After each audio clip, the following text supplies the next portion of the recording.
Welcome to another Kundalini Conversation. This is the Spiritual Awakening Show. I'm your host, Brent Spirit, and I'm so pleased to have a fantastic guest with me today, San Qing, Taoist Master and Priest. Welcome to the show. Thank you for having me, Brent. It's a real pleasure. I'm very grateful, very grateful to the universe, and that I'm here today sharing this space. Likewise, I'm happy to get some reciprocity going here. I was on your show, your YouTube channel, The Way 126, 126. You've got a great conversation with so many far out people. And of course, your own material where you're sharing about the path, about the evolution of consciousness, self development through, of course, the Taoist lens. But it seems very clear that you're drawing from a well of wisdom that comes from all over, even the modern day material, quantum physics, really far out stuff. So I'm so excited for where our conversation goes today.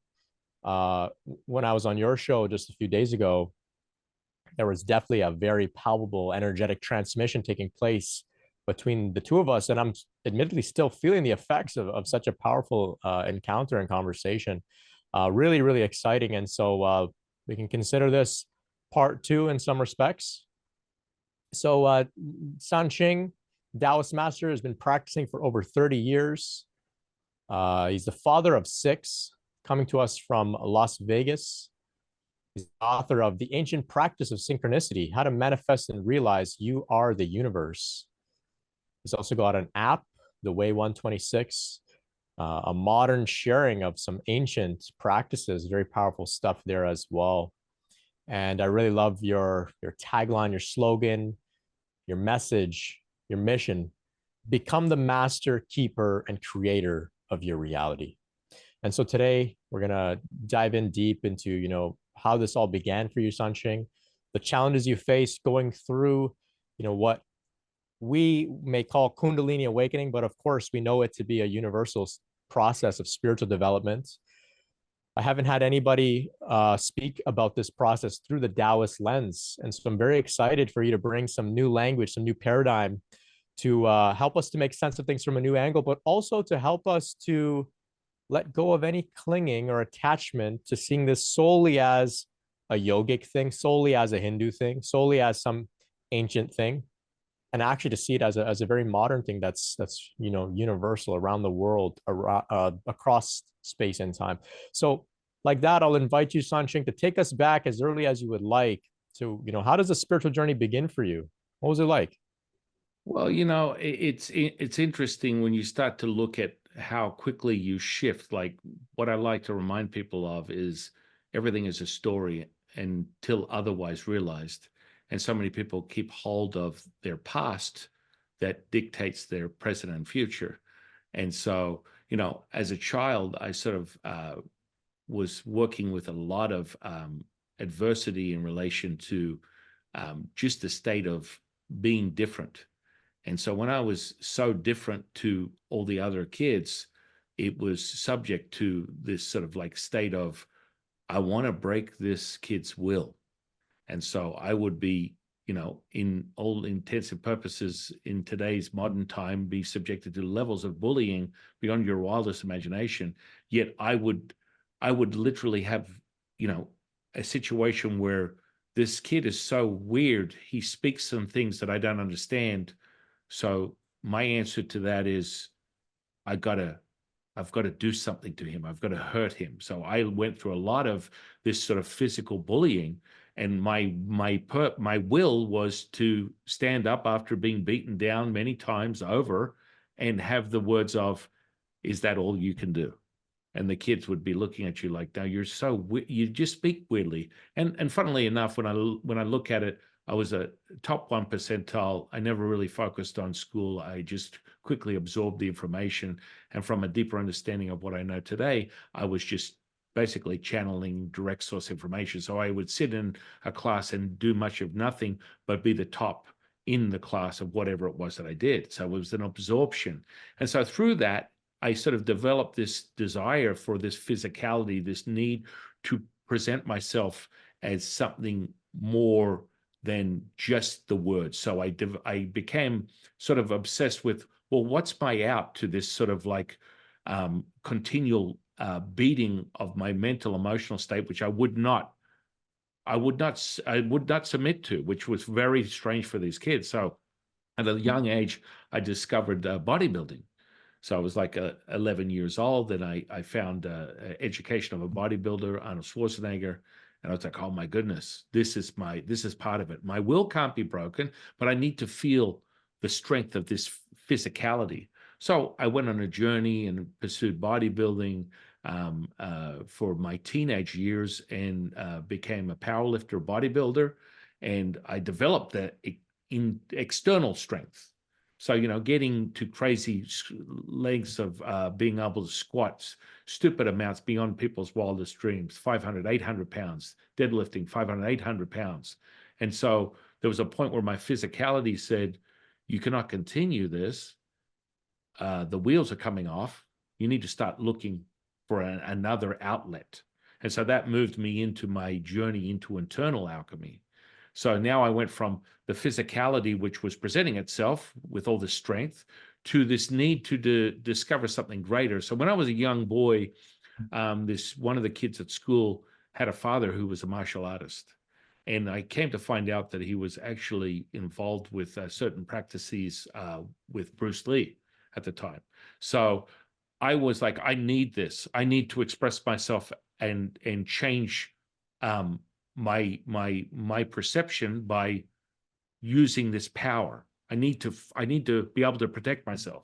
So while I'm on this journey as a bodybuilder, I go, I need some internal alchemy, something, this martial arts thing. This is really important. And so I went to this guy's house, and the daughter brought me in and said, Dad, he wants to learn martial arts. I'm like, yeah, I want to hurt people. I want to fight people. And he kind of looked at me because I was a really big kid. And he looked at me and he goes, okay, you want to hurt someone. You want to fight. Okay, I'll teach you. Sit down. And I sat down, and he goes, here's a piece of paper and a pencil. Write down everything I say. I'm like, whoa, I think we're mistaken. I want to fight. He's like, no. You need to write this down. And I'm like, listen, this is about fighting. And he's like, okay, you think you could fight? Stand up. And he stands there, this very small guy, Asian, and he had hands like mitts and just firm. In clothing, he doesn't look like much of anything. And he goes, I want you to hit me.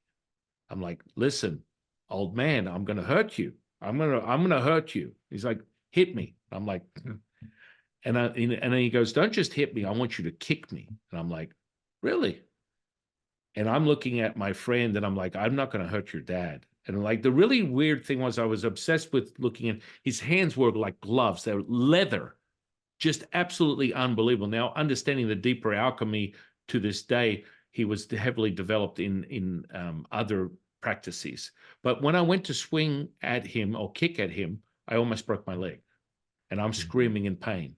And he goes, you're not ready. Sit down and start writing.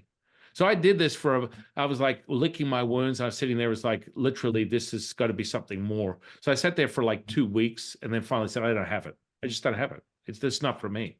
So I walked away from that. That was the first point that consciousness said, this is something greater.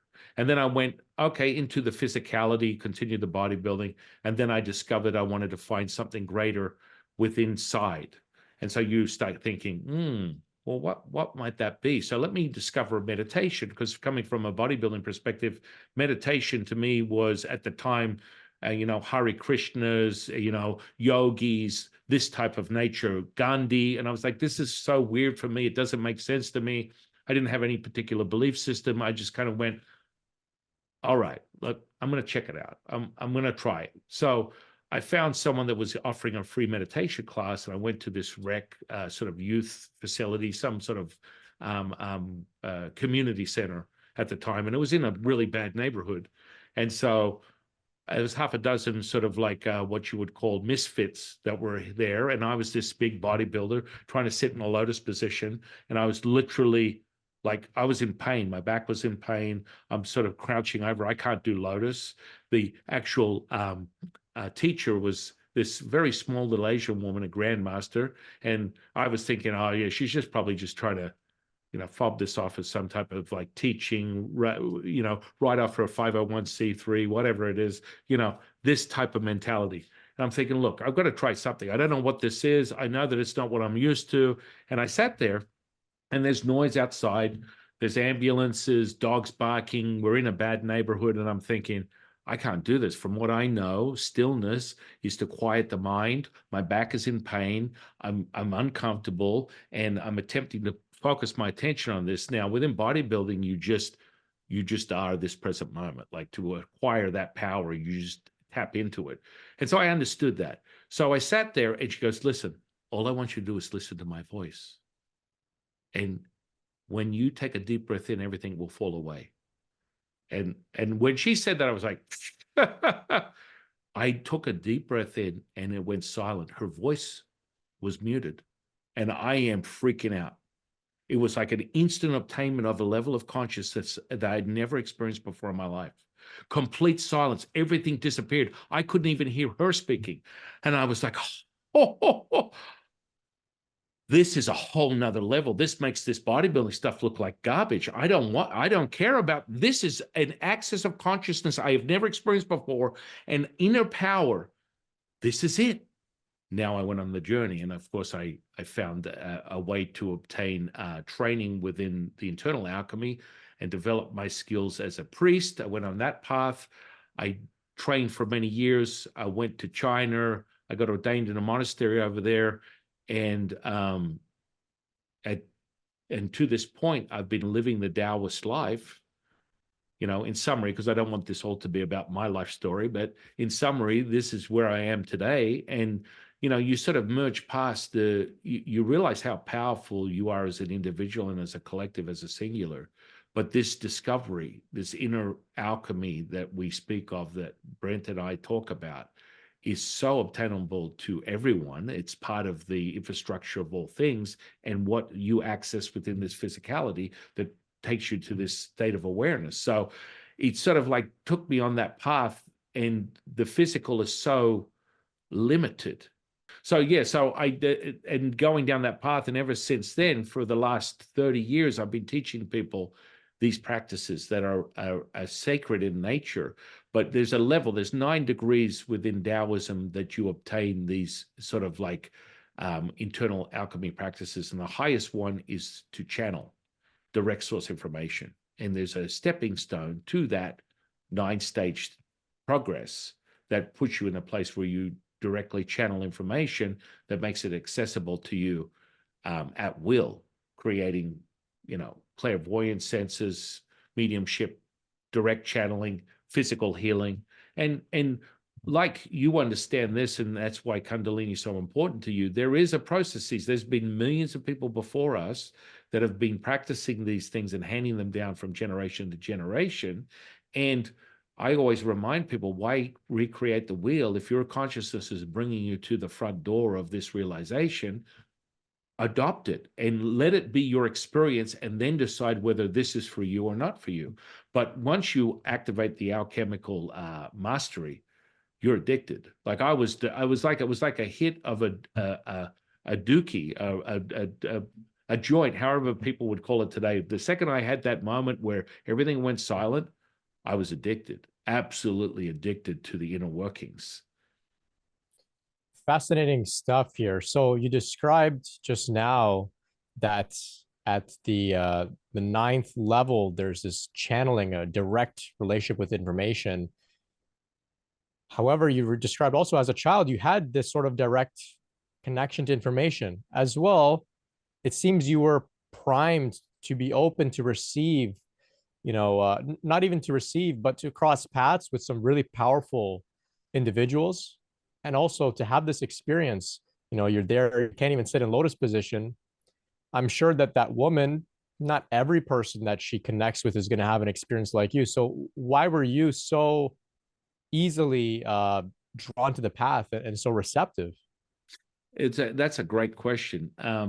Looking at it, I attribute it to 2 real basic fundamentals, which is be childlike in your nature.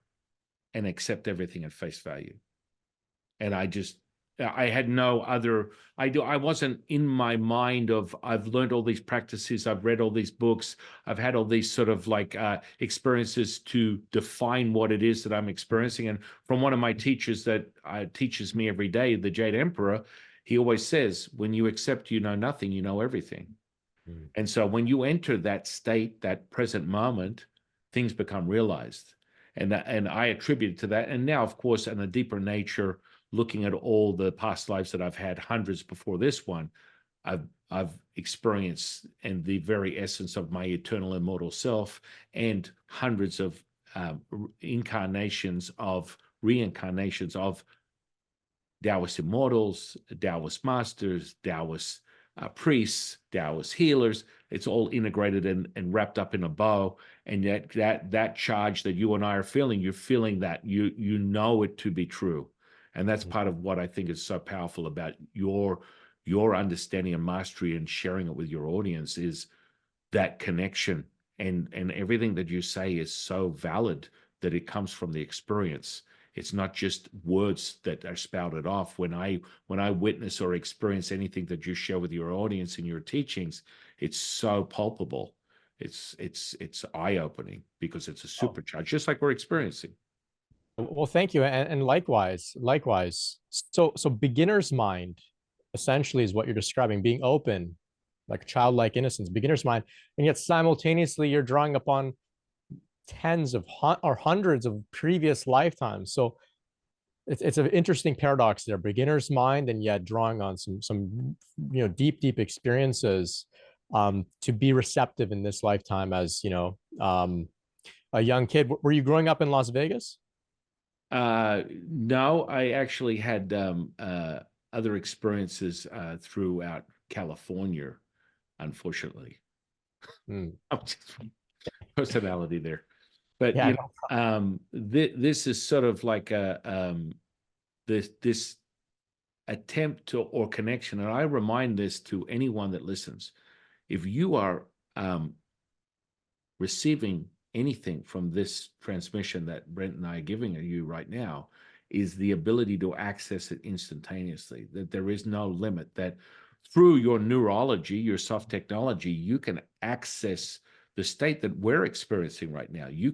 A lot of my OGs or students will be able to tap into what Brent and I are experiencing, and it is palpable. It will leave you with a burn on your very physicality, because there's so much heat being generated right now. right. Yeah, and this is you within the yogic context, we describe it as the Shakti. The Shakti field is flowing, it's palpable, and as well, it can burn. It can burn, and this is why self-care practices, taking it slow, are sometimes what's necessary for some on the path. So within the Taoist paradigm now, so you discovered Taoism, you're all in on it. Do you have a particular period in time where you're having what we would call, a major Kundalini awakening, a major Kundalini? What does that look like? Well, yeah, that's a very interesting, Brent. It kind of happened almost instantaneously the second I entered into the path, which also has everything to do with who I am and where I've come from past lives. But it sort of came to a realization. We have specific practices that are parallel to a Kundalini sort of practice. One we call the Wuji infinite body, and it has a very similar effect when it runs up and down the spine, which we call the Tai Chi pole. And through that, you're exploring the universe within you. And from doing this particular practice, the first time that I started doing that, I broke like 3 or 4 captain's chairs. And, everyone within the space that I was in was like, I'll have whatever he's having. What is it that he's doing that I'm not doing? And again, this is just recalling things that have been from the past that are just something that we already know. But the actual chemical response was quite profound. The second I started this particular practice, I evoked the Yellow Emperor, who's the creator of all internal alchemy within Daoist history and Chinese history. So he was the one who created the Chinese landscape as you know it today. Also, the fundamentals of Chinese medicine were all derived from the Yellow Emperor, who when I have conversation with him and have had a deep conversation with him, directly correlated that from his transmission from the universe, the whisper from the universe that gave him all the insight and understanding. Just as Lao Tzu transcribed the Tao Te Ching, it was his direct connection and whisper of the universe that gave him the very inner alchemy that comes from the Tao Te Ching. And each verse is an incantation. And that charge Brett and I are experiencing again, he knows the truth. He's fully aware of what I'm speaking of because he's experiencing it at such a high level. And so this is kind of like part of that realization. So I evoked the Yellow Emperor immediately.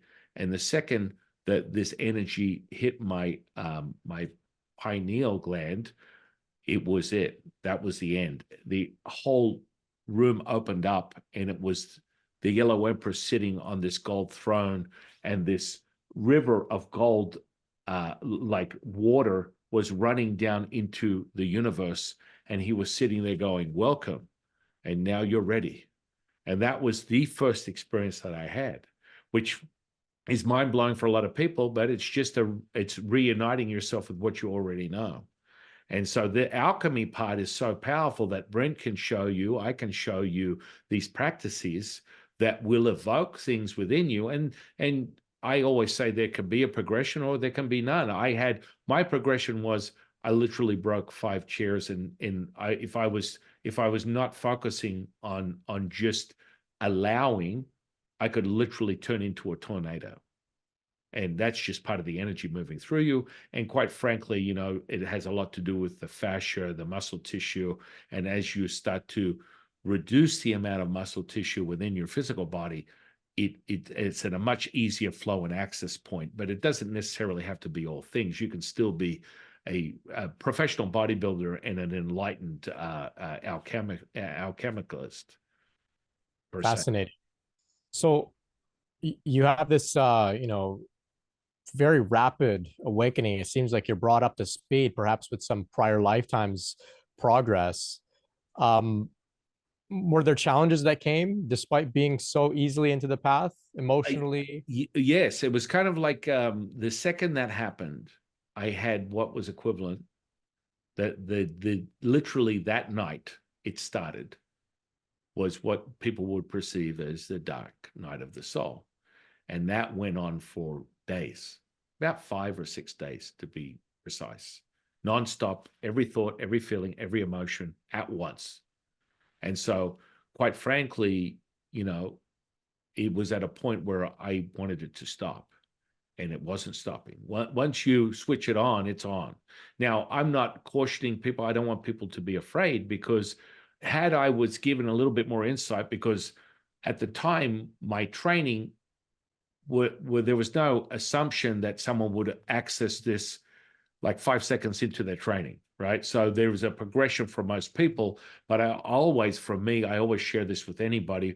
And, whether you've got 5 minutes in your own journey of consciousness or you've been doing it for decades, this can be realized instantaneously. So when someone starts their journey with myself, I just remind them of that, and that will consciousness will calibrate it for them just as they need it, rather than sort of like a flip a switch like the one that happened to myself, and that it's okay. And that if you're aware of that and you bring that in as a state of what your progression is, then that will be handed to you that way. Does that make sense? Oh, absolutely. Absolutely. Yeah. I know that a lot of people get this fear that, they heard about someone else who had a challenging awakening and they don't want to touch it, but they fail to recognize that. I think you used the perfect word. The dose of the energy that we get is calibrated to our own specific needs and what we bring to the table from prior practice and whatnot. And like you, for me, it was the first time I sat to meditate, I turned inwards. And it's when the energy began moving through my system. Now, I wasn't within any tradition or context. I had no teachers. I was meditating, it was something I heard about would help me to feel less anxious and depressed. So you're having this dark night of the soul. Do you know that it is associated with what's happening to you in terms of your Taoist exploration, spiritual practice, or do you think Well, you're gone crazy? What's going on there? well, what was the fundamentals was when I came out of that particular training, there was like a break. We were literally having a week's break from specific training, and like, take this and work with that, and we'll see you in about a week. So it made it a little worse. And back in those days, it's like, it's not like grab your cell phone, get on social media. That was a long time ago in time years. So it's like the rotary phone type of scenario. It's a whole different ballgame. So when you sort of get into that, and after that, I remember getting back to my house, and I was playing with the energy, and it was like, okay, let me take, for example, I think it was my mother's foot, and she had a bunion, the bunion you get on your toe, where it sort of like starts to sort of create this sort of bulge. And I was like, man, I don't know what's going on, but I got so much juice. I'm just like, I've got to do something. And so I said, put your foot out. Intuitively, let me try this. And I'm watching it wiggle and shift and change and dissolve. And she's watching it also in front of our very eyes. And I was just like, this is crazy. This is unreal. So I got all excited. And then with it came everything else is unraveling. So I had this moment of like, okay, this is physical healing instantaneously. With my intention, I could alter flesh right before my very eyes. It shrunk and dissolved. And the two of us are like, this is unbelievable. And then I went from party time to all of a sudden, it was a buildup of this expansion of every thought, every feeling, and every emotion. And I was like, all right, I'm going to get distracted. I'm feeling all this stuff. I'd never felt this before. Let me just go to the movies. And I went to the movies, and I can't remember what it was, but I was sitting there attempting to distract myself from this buildup, this expansion. You can feel it, this expansion of what's going on. And I'm thinking, if I distract myself, it's going to go away. And it's just more thoughts, more feelings, more emotions, all of this stuff happening at once. And then I'm sitting there at the movies, and this guy's in front of me, and this woman walks out naked on the screen, and I throw up on this guy. It repelled me so much. It evoked so much within me. It was an instant detox, and I threw up, and I couldn't look at it. I was like, it was literally controlling my actual action. The more I looked at the screen, the more I was cowering, and the energy was pulling me to the ground, and I had to get out of there. It was like a vampire running out into daylight, and I was like, holy moly. It was so overwhelming. And of course, from there, it progressed to a point where, honestly, I'd never thought about, taking my own life, but it was there. I was literally like, I cannot continue this. I can't. And I was 2 or 3 days in, and I would go to sleep and wake up even worse than the day before. And then finally, I got to a point where I was able to get one of my teachers on the phone, and they're like, oh my goodness, that's so amazing. And I'm like, dude, no, it's not amazing. No, I don't. Well, I wouldn't wish this on anybody. And of course, the understanding, especially from the Jade Emperor and Lao-Tzu, they tell me that within our system, any human can have 9 events like that in their lifetime. And so that's just from their practice and teaching that type of magnitude can. And it's interesting that they said that, and then I was like, this correlation of this old expression, you've got 9 lives, a cat with 9 lives. It's like, what are the chances of that? But then deeper into the numerology and understanding that this is all part of the inner workings of the Daoist model within the nine number system. And so, yeah, it never ended. And I've never experienced it ever again, but it is, I don't wish it on anybody. And I help people expand from those states, and I have them realize how powerful they are. But they do exist. It's not anything to be fearful of. Would I possibly have signed up for it if someone told me it was going to happen? Yes, because I've got the attitude, you should experience everything once, right? Yet, you don't understand the magnitude of it till you experience it. And it's conceptual. Oh yeah, I'm going to feel, people would say, oh, I'm going to feel depressed. No, this is not one state. This is all states, everything happening immediately.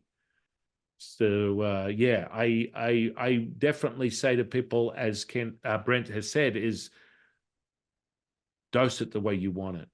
Dose it how you want it with your attention, intention, and it will be realized.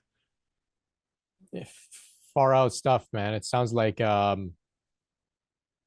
really difficult period, however, not uncommon. And that's why I've got a guest like you on the show to share your message and say, hey, look, to those in that period right now, which for you, it was about 5 days, I think you mentioned. Yeah, 5 days. For some, it can be months of just a lot of stuff coming up. Now, in the Taoist paradigm, your teachers were celebrating, oh, great, this is good. This is So is like there not your passage, your rite of passage type of thing. right? So this rite of passage, this initiation, within the Kundalini paradigm, I refer to it as a purge, as a purification, as the upheaval of a lot of karma, a lot of conditioning. Is that what was going on for you within the Taoist paradigm? Is that how it's seen? Yeah. It's kind of like we look at everything within a system. The energy centers are probably similar to Hindu practices, chakras. We just call them dantians. And there's three major dantians that you have, which is the upper dantian, middle dantian, lower dantian, and then there's subsections of all that. So generally speaking, when you start cultivating, you want to open up the first 9 that connect the earth and the universe. And then you go off to the races with that in a lot of systems. We sort of like go to about 108, but really there's infinite amount. I mean, at 108, I don't even want to know what the potential is. But, most people will be over and blown away with the enlightenment of just activating 9 and regulating 9. And within Hindu practices, I think it's 7. And then you guys have like 2 transpersonal points. It's a little different within Taoism. And but the activation is, second to none. When you acquire it, it basically unravels every organ in your body that has stored emotions, and it reveals a virtue. So that the goal is to acquire the extraction of the emotional state within the organ. There's 5 major organs that we work with within the 5 elements that turn into 81 elements, but on face value they start with 5. It's the liver, the lungs, the kidneys, the spleen, and the liver, lungs, kidneys, spleen, and heart. And so when you activate each organ and unravel the emotions, because from a Taoist perspective, you embody an emotional state, it then goes into your physicality through the internal alchemy, the architecture, and then it's stored in what we call the diaphragm, the solar plexus. And so we call that the yellow court. That yellow court stores the emotions until you can, if you're mastered enough, you can take that and disperse it and it's gone. But if you let it sit there, it goes into the ecosystem of your alchemy, your architecture, and it will store in specific. So if it's anger, it'll go to the liver. If it's fear, it'll go to the kidneys. If it's sadness, it'll go to the lungs. If it's anxiety, and it will go straight to the spleen. And basically in that sort of order. So you want to be able to release that and acquire the virtue that comes with it, which it creates that harmony. And so you dial in and synchronize each one of those energy centers, and then you could start focusing your attention, intention, using the inner alchemy to direct the energy. And part of that is mastering the 50 trillion cells of the physical body, is so then you can really harness that. And we use that within what we call thunder magic. And we use the spleen to concentrate that electrical charge that you have in the cell. And then there's methods of separating the electric from magnetic and ultimately merging the two, creating what we call a state of wuji, which is a stillness between the breath in and the breath out, which is where you find all things, the present moment, the mother of all things, the Tao. Yes, the mother of all things, and as we know in the Kundalini paradigm, is the divine mother. It's the divine mother Shakti. It's quite brilliant. Taoism, though I'm not too familiar with it, from what I understand, and based on what you're sharing here, the anatomical relationships with the spiritual development is second to none in terms of the preciseness, the precision, depending on the particular organs. And this is something that we don't get in other traditions that I'm aware of. I'm sure it must be there here and there, but Taoism really brings a lot of recognition to this body, down to the particular organs, down to the, like you said, the 50 trillion cells. And it's not just about, in some paradigms, it's about meditating and leaving the body, meditating into a state of awareness and consciousness. And that's great. But Taoism really honors the physicality here, which is quite incredible. So as a Taoist priest, after having your pineal gland activated or opened, and you began to have these newfound sensory abilities, I know that in some other talks, some other interviews you've done elsewhere, of which you've done many, you've mentioned working with non-physical presences, entities, exorcisms, working with the non-physical realms, and being in touch with what's going on over there. Some people come to this, this path, the Kundalini awakening path, the spiritual awakening path. They have a huge energetic opening. They begin to see all sorts of things. They begin to feel all sorts of things. They may become very scared. They may come into contact with particularly darker entities, lost entities. Can you give them some counsel, some word of advice, navigating these dimensions, being so experienced? Yeah. I mean, exorcisms are sort of like a fundamental structure of a Taoist priest, and it's part of the ritual. And within the Chinese landscape, superstition is a huge component to people's realization, their integration between just what is their daily life and then their spiritual connection and their religious beliefs. So that, as you would say, honoring or realizing that frequency is very present. Everything is energy, everything is frequency, everything is vibration. So those entities, I always remind people, are infinite. There's no end. And so, I've come across, thousands of people over my lifetime, and I've helped them realize the inner power.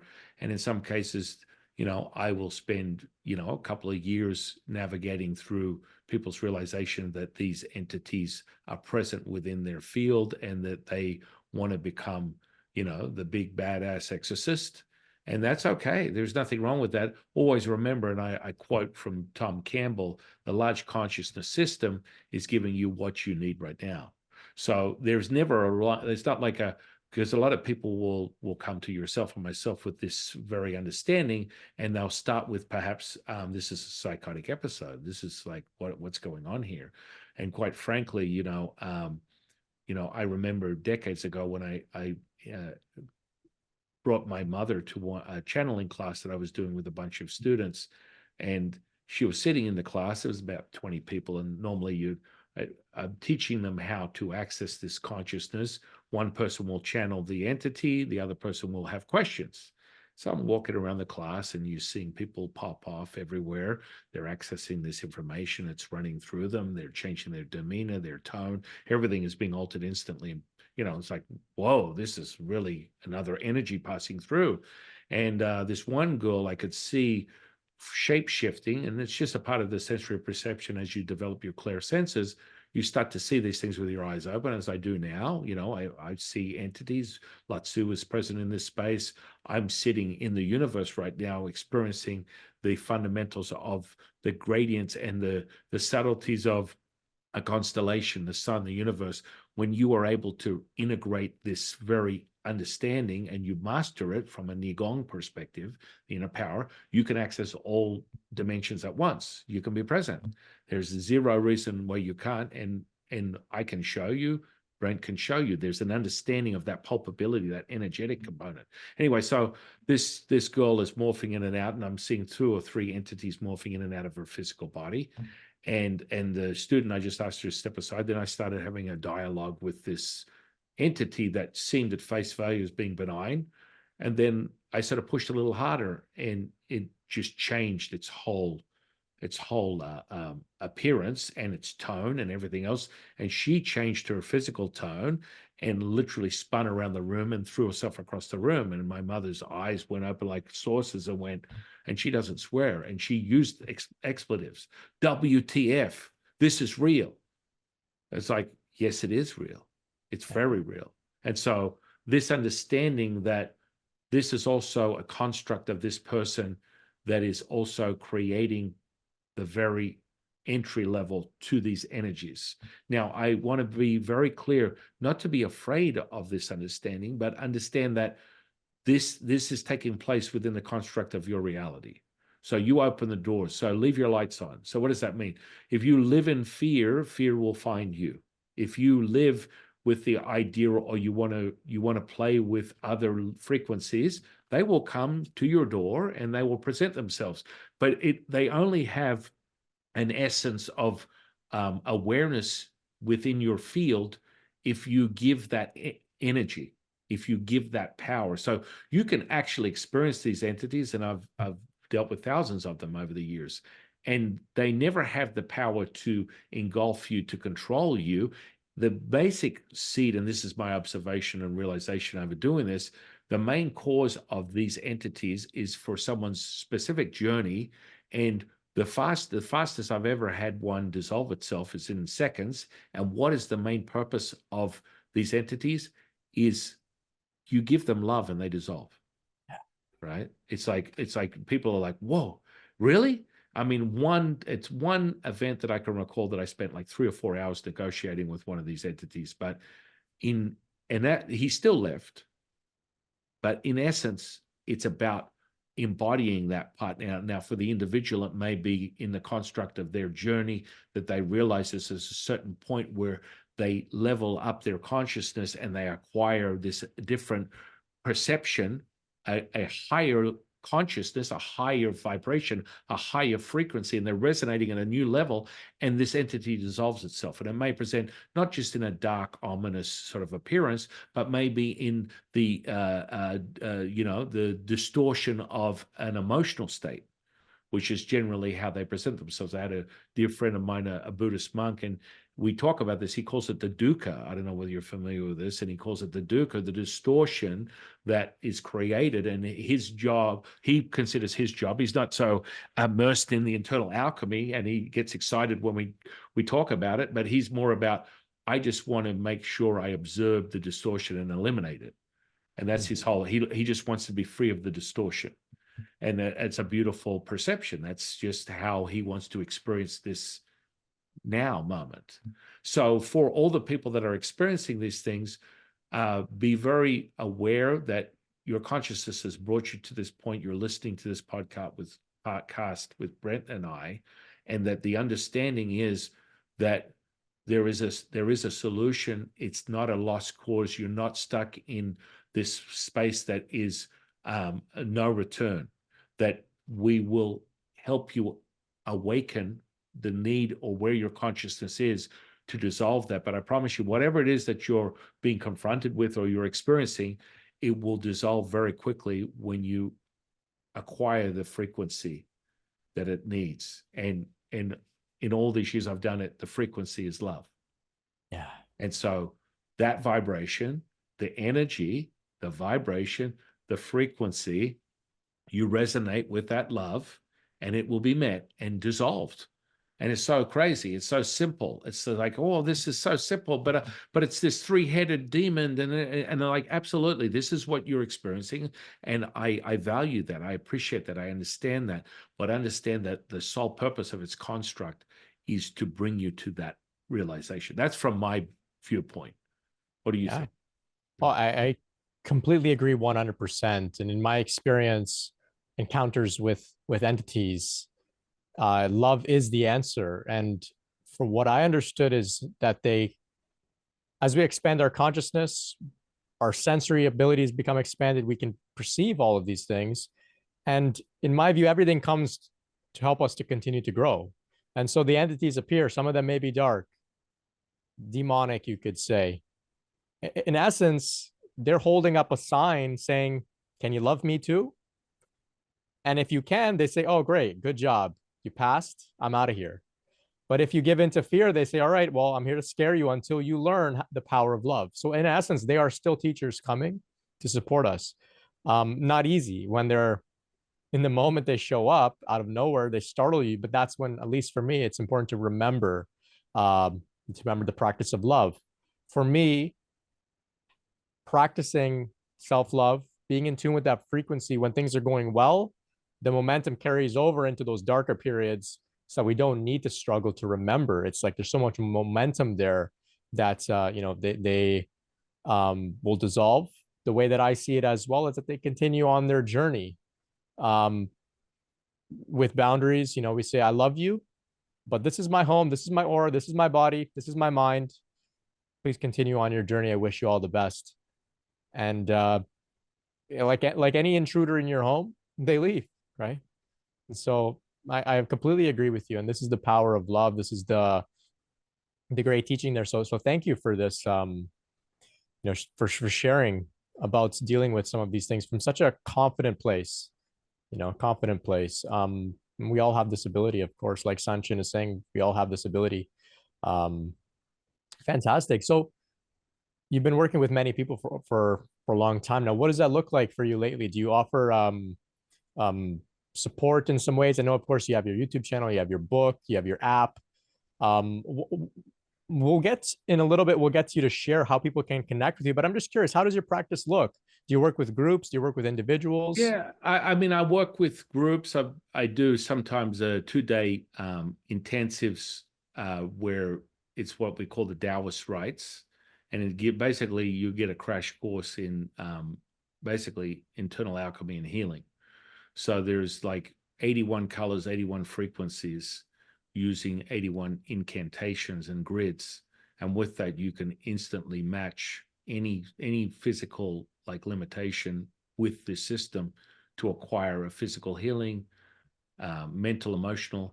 And so I do that. And more recently, it's funny you say that, I do have modules that I am releasing that go into the internal alchemy, the Neigong and Qigong, because Qigong in essence is moving energy with your breath. It's more a contemporary sort of way to understand. It's just a subsection of Neigong, where Neigong is moving energy with your mind.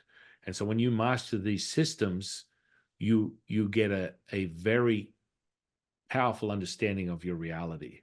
And then you could start using them on a day-to-day basis to level up your internal well-being. Because for a Taoist, longevity is the goal, to level up at a cellular level for as long as possible to acquire consciousness within this reincarnation. Great. And I can relate as well in yoga. There is, ways to move the energy with the breath, pranayama. But I found that with just intention, with wherever you direct the intention in the body, in the nervous system, you can flow the energy. So there's some more parallels there across the two systems. Though of course I should add a caveat there that I don't necessarily speak solely from a yogic system. But that's a path that I've explored. So fascinating. So are you finding that over the past 30 years, are we going through an ascension period? Is there something really stirring up here on the planet? Are you feeling this as well? Well, yeah, I believe there's an awareness. 30 years ago, I'd have people come to me with psychotic episodes, trying to understand the very nature of who they are. Now, today, maybe 20 years ago, you'd get the fly-by-night, clairvoyant stroke palm reader hack. I'm just going to say that because in most cases they were taking advantage of the nature of the individual's desperation to find an answer. And that was, say, 20 years ago. 10 years ago, you get a greater, more of an uprising and realization that this internal knowing was present, and so more of that awareness was being created. So you could look around and find a handful of enlightened or conscious people that could truly impart an ancient understanding of something that would help them broaden their consciousness. And now today, in 2024, quite frankly, you could look up the Yelp and find 500 healers, 500 clairvoyants, 500 channelers, and they're legitimate. They're not just crackpots that are attempting to take your money. They are getting an insight to a level of awareness that goes beyond this 3D, and they're able to help people raise the conscious collective. So it's really an incredible shift over time on a human level to where we are now. And for 2024, I think it's going to be an interesting one, because the doom and gloom is sort of where people are banging their drum. They're going to find that the collective consciousness is going to dissolve all that, and that what we consider the fear of will not exist. It'll just continue to expand, which is generally the consensus of Lao Tzu and all my teachers. Tapping into that, it's not, always, I would always have a caveat or a cautionary moment. If you are coming from a place of fear, you're not coming from a place of healing. If you're coming from a place of fear, you're not coming from a place of manifestation. So that's the first part, that you stop and go, okay, this is a dialogue that I'm having. It's not a monologue. The monologue is the access point. The monologue is where you are one with all things. You're not attempting to have this fear-based driven reaction to what is going on in your reality. So yes, I believe that the ascended, expanded conscious collective is at a rapid pace. Lao Tzu even speaks on it on my channel. You go to a channel that he did for 2024, and basically he just says that we're going to experience energy from the sun 9 times the power that it's ever been expressed in human history through 2024. And I believe that. I can feel it. I can sense it. I know it. And it's transmuting into relationships like you and I, reuniting a bond that we've had many lifetimes before, and coming together and being able to share and honestly raise the conscious collective by awakening people's realization of that present moment. Fantastic. Yeah, I'm feeling the same sort of thing as well. It's a very exciting time. Now, I'm curious, for those that are listening on audio, San Qing is coming to us wearing, I believe, is the traditional Daoist priest attire. In some other interviews that you've done on YouTube, I see, you've got a baseball cap on, a hoodie. Can you talk to us a little bit about the, being a kid growing up in California and Vegas, you go over to China, you come back, Taoist master. What does the integration look like for you? I think I just want to share, I think you've sort of found a balance between, assimilation into the culture that you're in, which I'm wondering, does that help you to be a little bit more accessible, a little bit more approachable to people that are looking for support? What's going on there in terms of the culture, in terms of, being an American with such deep history of previous lifetimes of, practicing, Eastern traditional spirituality? Yeah, I think you're making a great point, and it's an awesome question, because within Taoism, that's the one difference is, we haven't really touched on this, but our internal alchemy is the Neigong, but sex magic is a whole nother ball game. So the idea that you're not being given this vehicle as an expression of humanness, and not utilizing the internal alchemy that is a physicality. We're talking about the sacred secretion of an elixir that is generated from an evoking of something that is beyond the physicality, that generates the response that we speak of, whether it's the Kundalini, the Wu Ji. You are coming to a point of realization that now you can reset and create no limits, as it should be, as one with all things. So within Taoism, we normally say, as I mentioned, I have 6 children.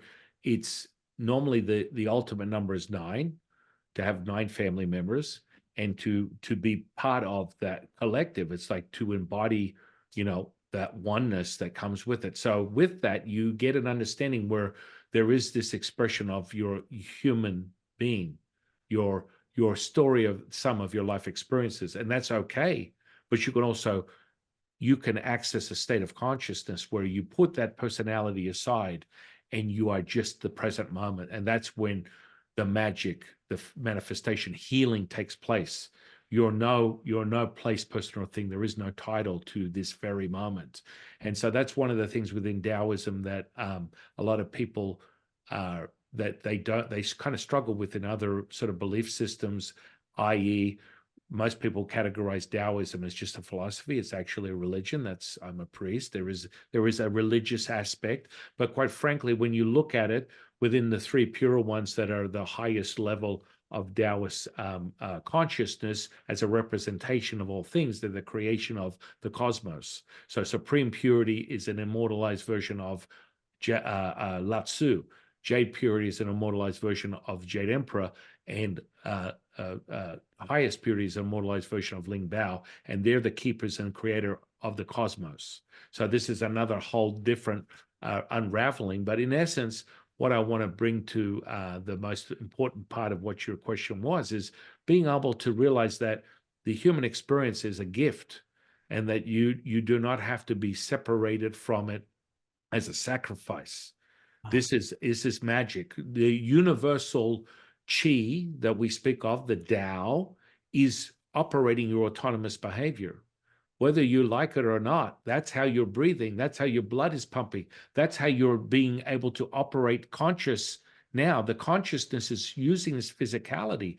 That present moment is operating everything that's within you. So the discovery of this innate inner power that we speak of, that is the oneness, that is the mother of all things, that is the Tao, the present moment, is for everyone to experience. Whenever you come from a place of punishment or lack of or contraction, it's something that I would definitely consider to share with you as a maybe reprocess what it is that you're looking at when people start to share the idea that you need to be in lack of, in limited, contractive state. And so Taoism does not offer that. Taoism is about realizing that the universe, the mother of all things, is this present moment. And then when you come to that consciousness that, there are no limits to the potential and possibilities of what it is you're sharing, and your physical part is you are able to operate that in a 3D reality, take that consciousness instantly. And from doing that, showing people feats of impossible, feats of physicality that blows their mind, is because with that, it shifts the collective consciousness. So when you see something like that, you go, whoa, I didn't think that was possible. I was hanging out with Brent. I was hanging out with San Qing. I had no idea that that was even a thing, that could even happen. And that opens that gateway. And I get excited when I witness it, because there's another one. And then the collective gets bigger and bigger and bigger. And this is what we're experiencing in 2024, Brent, is that realization. And so it's so powerful to be where we are in human history, I believe. And I'm very grateful that we're here to experience this, because you shouldn't feel in any way in lack of whatever it is you're believing in, whatever you're practicing, whatever you're cultivating in. Because I know that within the Kundalini, that's a seed to go into more internal alchemy, Tantra, Kama Sutra, other things of this nature. And they build on themselves. That's the purpose of it, just as the Taoist sex matches. You're building on the fortifying this physicality so that you can lengthen your experience within this conscious incarnation. So it was very easy for me, because that's one of the very basics of Taoism. We're not here to punish you or to limit you, or the idea that you have to be on this sort of like celibate sort of like path where, you cannot have a thought of your own ever again, that you are now, in this group think of almost like a cult-like state, which a lot of people steer away from any type of religion because of that very nature, that they believe they're going to get caught up in a cult. No. The physicality is very important, that you embody that, and you transcend that consciousness into that and then express it through a state that would not be aware or possible if you weren't cultivating these things. Does that make sense? Yeah, it really does. Yeah, this makes sense. The the Tao transcends the specifics of culture, right? The way that we show up in the world, and yeah, it's not like these hard and fast rules per se that we must follow. And I think this sort of I think you're a great example. Like I was sharing, here you're in the traditional Taoist attire, but you also rock a baseball cap and a hoodie. Some people feel, I'm going through a Kundalini awakening. I've got to tell everybody about it. I've got to almost walk around with a sign in my head saying I've gone through Kundalini awakening. I can only talk about this type of stuff. And it's no, we can actually, assimilate and integrate back into the world because we're operating from a state of consciousness. And that's what's really radiating. And it doesn't matter what you're talking about, what you're wearing, where you go, who you're with. The state of consciousness is always with you.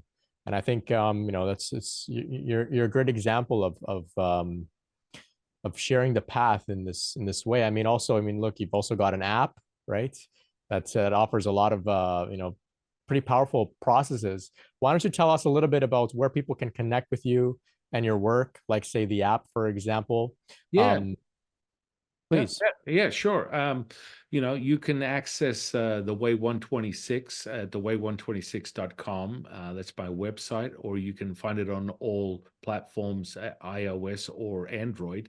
But that's sort of like a quick start. The development of that app was specifically it's sort of like the baseline of Taoist practices is to acquire an understanding that your emotions don't control you, you control your emotions. And people are like, whoa, that's kind of crazy. No, it's really something that a human wants to get a handle of instead of having these runaway experiences that put them in what they perceive as turmoil when they realize that this is an energetic vibration of frequency. And then when they identify with that as such, they're able to disperse it or embody it at will through the mastery. And so the Way 126 does exactly that. It puts you in a state. So you could be John Smith, the janitor down the street at McDonald's, or you could be an enlightened guru, Deepak Chopra. It doesn't matter who it is. You will be able to hit play and just be there. And through a visual audible experience, create a kinesthetic charge. And I measured it through EEGs. You obtain a brainwave state that can go on a spectrum quite dramatically from epsilon all the way up to gamma. And when you're in either epsilon or gamma, you're in a state of complete consciousness. And so in that gamma state, it's been measured through another guest on my podcast, Jeff Tarrant, who's a neuroscientist. The gamma brainwave state is a healing state. And so it engulfs your whole brain.